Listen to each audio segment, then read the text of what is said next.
Welcome back. Okay, in the last two videos, we tackled strategy, that behind the scenes work where you identified your job target, mined for keywords, and learned how to think like a hiring manager. And then we got under the hood and tackled mechanics, right? Applying logic to your resume to make it confident, organized, and impactful. In other words, we made your engine roar and in the good way. So now it's time for us to go to the third pillar, which is design. And no, we're not talking about fancy graphics. This is about how your resume looks and feels to the reader, whether it invites them in or sends them running. Because the feel matters just as much as the content itself. So they say a picture is worth 1,000 words, so let's just cut right to the PowerPoint. I'm going to share my screen. Okay, honestly, your goal is to create a resume that's not just strategic and mechanically sound, but also inviting to read. It needs to say a lot without feeling overburdened, okay? Because let's face it, a cluttered, cramped, or hard to follow resume, for a hiring manager, it's an easy no, okay? Let's begin with Kimberly Brown's resumes. She was another former client and also a project manager who wanted to put contract work behind her and gain full-time employment with a large technology company. So on the left here is her original version. As you can see, the text is dense. The spacing, what there is of it, is inconsistent, and there's no clear entry point. It feels overwhelming, and quite frankly, again, from a hiring manager's perspective, really easy to skip. Now, look at the version on the right. The content is similar, but layout is structured and scannable. Notice too how the top third focuses on her most impressive accomplishments. Her key information pops right out, and that is the power of good design.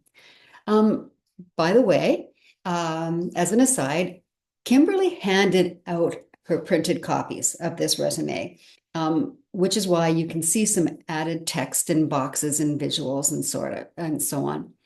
But later she told me that hiring managers complimented her on how attractive it looked, and more importantly, that it got their attention. Again, the power of good design. Now we have Octavia's resume again. This is the first page of her resume. Now, at a glance, you can see that it's structured, clean, and easy to scan. And that's thanks to everything that we covered in strategy and mechanics, but it also has something extra. It breathes. All right. It looks well thought out. There's a nice balance between text and space, and even a bit of creative flair, like her tagline and those strategic callouts that guide your eye to what matters most. So let's unpack this a little bit more, beginning with the rules around length. This is Octavia's full resume, and as you can see, it's 2 pages long. 2 pages is generally the sweet spot, but there's no hard and fast rule around this. Your resume should be as long as it needs to be. So long enough to tell your story well, but also short enough to keep the reader engaged. That said, okay, some roles call for more. So if you're a project manager in a technical field, for example, you may need extra space to include certifications, ISO standards, and other specialized details. And on the flip side, if you're just starting out, say like a recent grad with limited experience, 1 page might just be right. Don't bloat your resume to stretch it to 2 pages, okay? But equally important, don't trim strong content just to squeeze it into 1 or 2 pages. So it's always been my motto for this is like never sacrifice substance for brevity. All right. So here's an interesting story for you regarding this. So Octavia was still a student when she wrote this resume. And at first, she didn't think that she had much experience or really a lot of value to add to it. But once we started brainstorming and digging into her background, we discovered that she had some really, really strong accomplishments, leadership roles, communications work, and consistent impact across multiple settings. And in the end, we went with 2 pages because every section added value and supported her goals. And here's the result. It's focused, it's well organized, and shows the depth that she didn't realize that she had. Okay. All right. So let's take a look at the next thing is white space. And I'm just going to focus on the first page since it's easier to see on this screen. So let's just think back a minute to Kimberly's original resume and note the difference here. When a resume is packed from corner to corner, the eye doesn't know where to land. But with thoughtful spacing, consistent margins, and purposeful formatting, like the way Octavia structured her pages, it becomes instantly more readable. Breathable, right? And check out how she handles her bullet points in the experience section. They're short, focused, and easy to scan. And here she uses 5 bullets, which is exactly the maximum number that you want. Any more, and you risk overwhelming the reader with too much of the same. And again, there's that rule of thumb, use 3 or 5 odd numbers, right? Notice too that she didn't use bullets anywhere else. I mean, I see a lot of resumes with bullets everywhere. They're in the summary, there's bullets in the key skills. Sometimes they're the start of every single line. Please don't do that. Bullets are most effective when they're used with intention to highlight content that matters, limit them to your experience section, or other areas where they help the reader focus, okay? That way your resume stays clean, clear, and easy to navigate. Also steer clear of long paragraphs. Hiring managers are scanners, right? And big blocks of text, they will likely skip them, all right?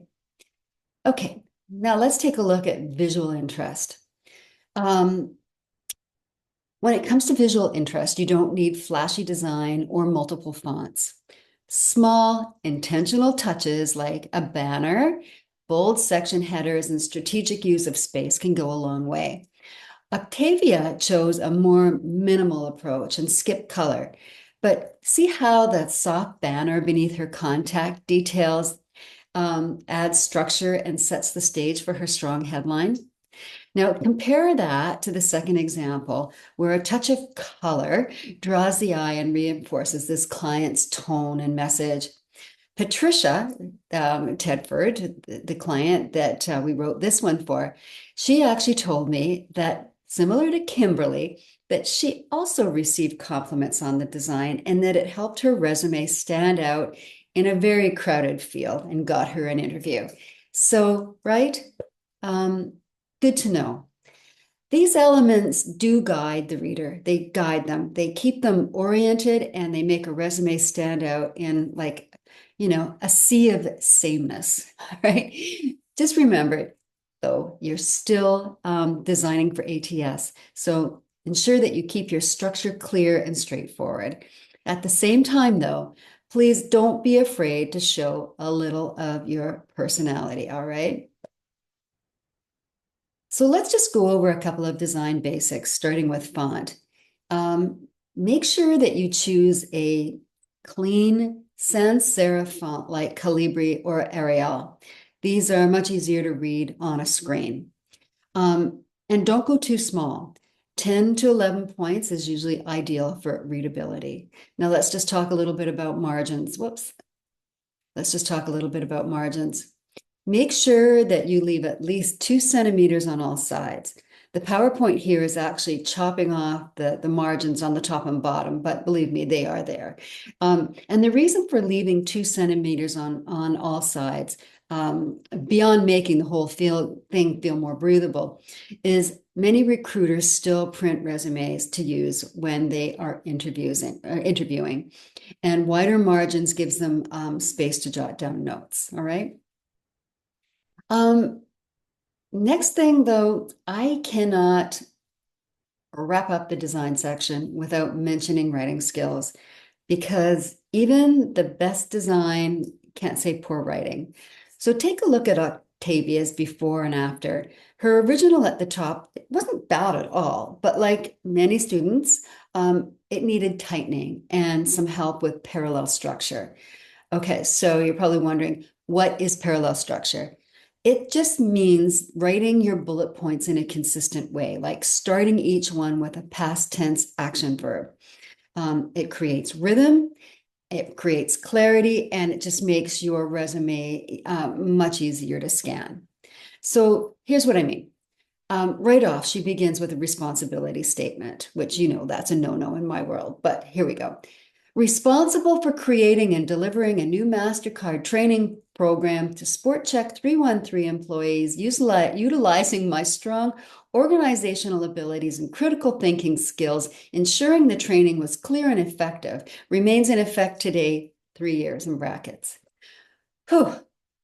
I mean, that's exhausting just to even read it out loud. So now, if you go down to the second bullet in her after depiction, you'll see that we replaced that with led seasonal staff training for 15 plus new hires per cycle, receiving top feedback for clarity and impact. Boom.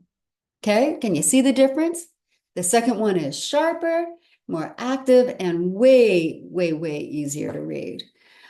So throughout her whole original resume, we tightened phrasing, we replaced generic wording with strong action verbs, and we made sure every bullet moved her story forward. We also paid close attention to the basics, correct grammar and punctuation, a professional and competent tone, and again, consistent verb tense and parallel structure, ensuring each bullet began with an action verb. And here's this takeaway: keep it tight, read it out loud, and ask yourself, is this clear? Is this concise? Does it flow? If not, trim it. Make every word count. So before we go, let's just chat a moment about ATS versus human design. As I said earlier, design isn't just about beauty, it's about functionality. Now, you might be tempted to use one of those gorgeous resume templates that's on Canva or other design sites, and I get it. They look polished and modern, but here's the problem. Many of those templates rely on text boxes, columns, and visual elements that ATS software can't read properly. And beyond that, they often miss key mechanics. So things like the top third isn't optimized, and important details like your education, skills, or achievements can get buried like in a sea of minutiae. I'm into seas today. I don't know why, but this is a sea of minutiae that they can actually get lost in.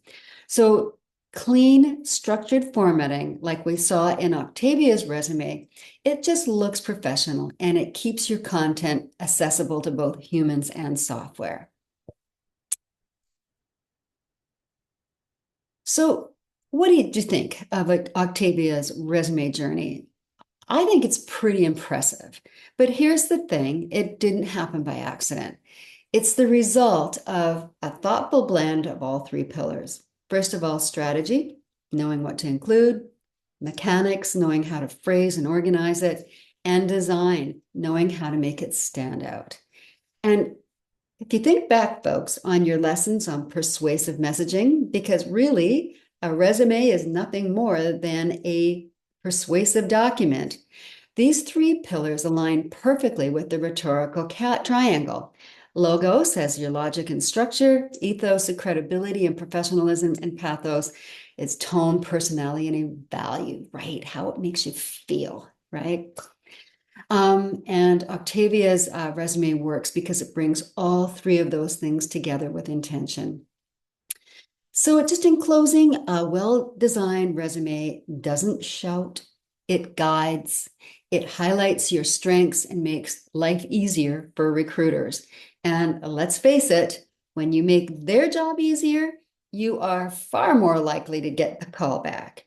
Okay, thanks so much for watching. I hope this gave you new ways to think about your resume and the confidence to shape it into something that 100% reflects your value.